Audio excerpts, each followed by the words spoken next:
In June 1940, as the last columns of German troops marched through conquered Europe, another war was already being fought far from the front lines. It was a war of certainty, a war of belief. Somewhere between victory parades and radio speeches, millions of German soldiers were taught a single unshakable idea about Britain: that if they ever fell into British hands, they would not be treated as prisoners, they would be punished as enemies.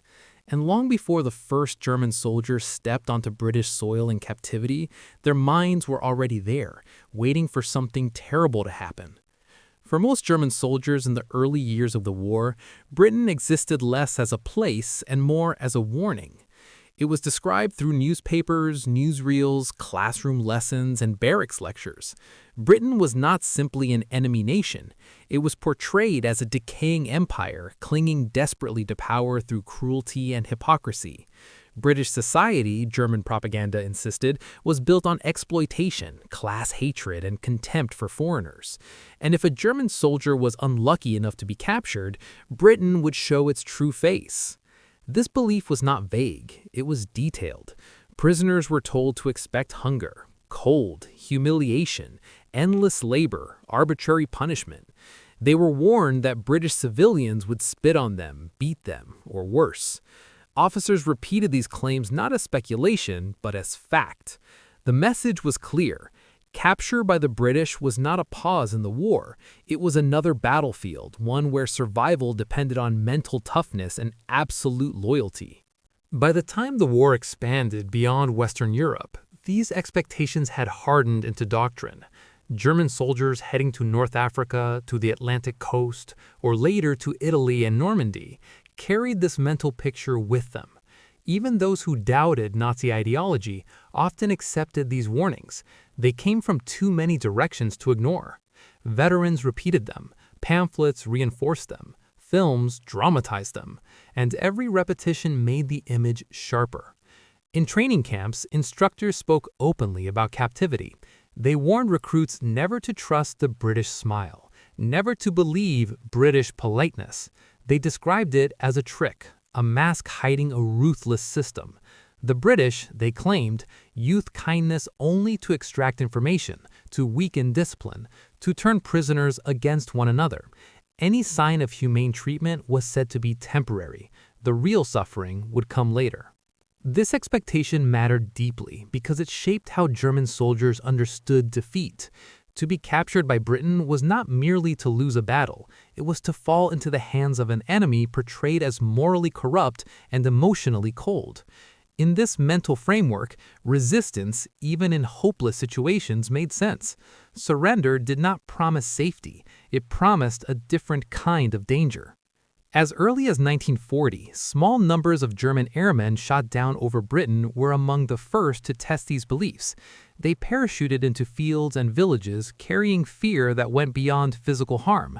Many expected immediate violence from civilians. They had been told British civilians were savage when provoked, that they hated Germans not as soldiers but as people. Yet, even before those early captures, German propaganda had already prepared explanations for anything that contradicted expectations. If a captured airman reported being treated correctly, it was dismissed as propaganda or naivete. If letters home spoke of decent conditions, they were assumed to be censored. The belief system was self-sealing. Evidence against it was reinterpreted as deception. As the war intensified, so did the messaging. After 1941, as Germany fought on multiple fronts, the idea of British cruelty took on a strategic purpose. It discouraged surrender. It encouraged endurance. It framed capture as betrayal, not only of the Reich, but of one's own future safety.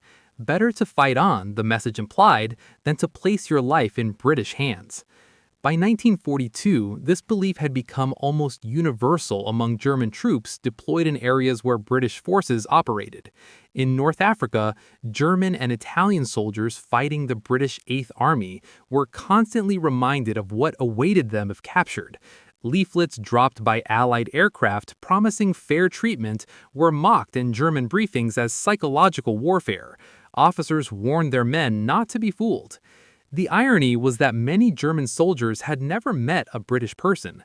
Their understanding came entirely from mediated sources. Films portrayed British officers as arrogant and cruel. Newspapers described British camps as disease-ridden and brutal. Even neutral or vague information was framed negatively. Silence itself became suspicious. If the British were not openly boasting about prisoner mistreatment, German propaganda argued, it was because they were hiding something. This certainty created a strange emotional tension among German troops. On one hand, Britain was portrayed as weak, decadent, and declining. On the other, it was described as sadistic and dangerous. The contradiction did not weaken the narrative, it strengthened it. A declining power, propaganda claims, was often the most cruel. As the war turned against Germany, these expectations took on new urgency. After defeats in North Africa and the growing pressure in Italy, large numbers of German soldiers began surrendering to British forces. Many did so reluctantly, convinced they were stepping into a nightmare foretold years in advance. By November 1942, following the Allied landings in North Africa, German prisoners began arriving in British custody in unprecedented numbers.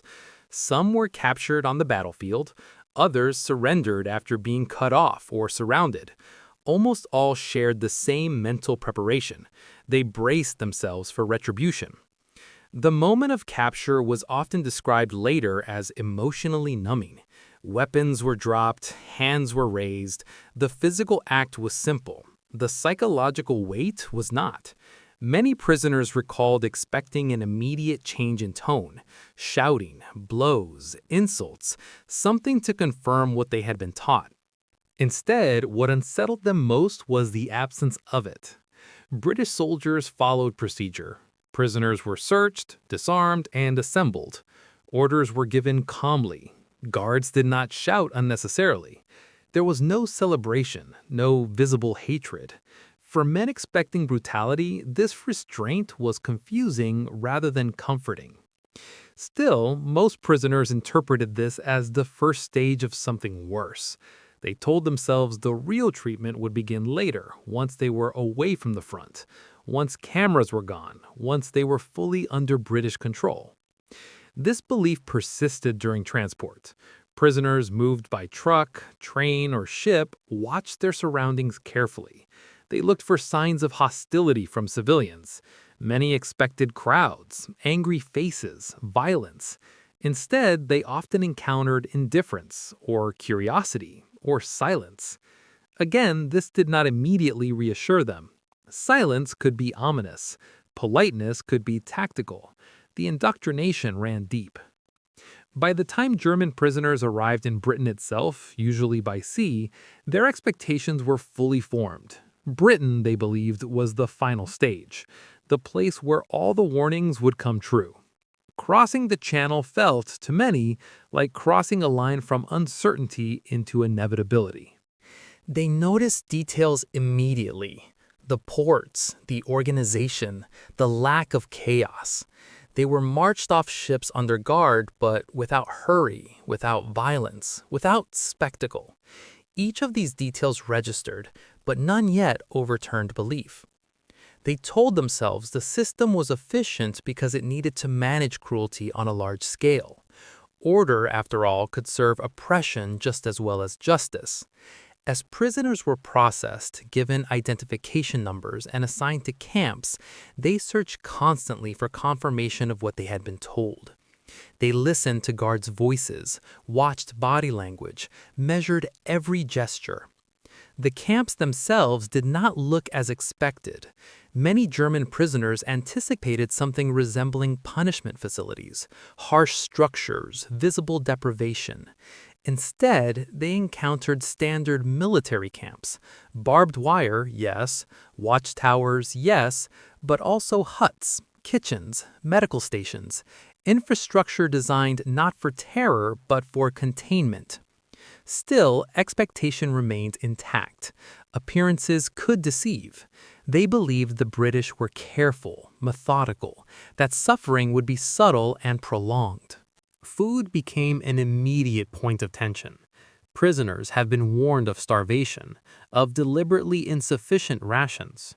The first meals were examined closely. Portions were measured in the mind. Quality was assessed with suspicion. Any adequacy was seen as temporary.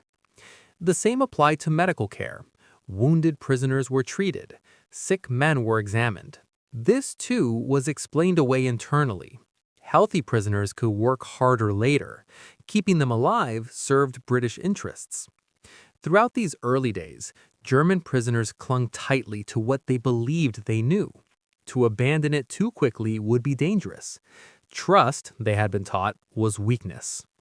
Yet beneath this defensive certainty, something quieter was happening.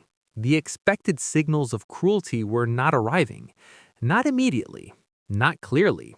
And this absence created unease. For men raised in a system that emphasized ideological clarity, ambiguity was deeply unsettling. If the enemy did not behave as predicted, then something fundamental was wrong. Either the propaganda was incomplete, or the situation was more complex than they had been allowed to believe.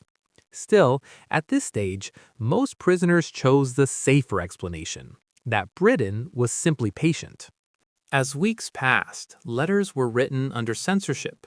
Reports circulated quietly within camps. Stories were exchanged cautiously. A guard who returned a dropped item, a meal that was consistently sufficient, a routine that remained predictable. None of these things, on their own, overturned expectation, but they accumulated. And yet, by the end of this first phase of captivity, belief had not collapsed. It had merely begun to strain. German prisoners still waited for the moment when Britain would reveal its true nature, when the mask would fall. They did not yet know that what disturbed them most was not cruelty, but normalcy, and that the hardest truth they would face was not delivered through violence, but through quiet contradiction. The moment of arrival had passed. The first contact had been made, and nothing had happened the way they were told it would.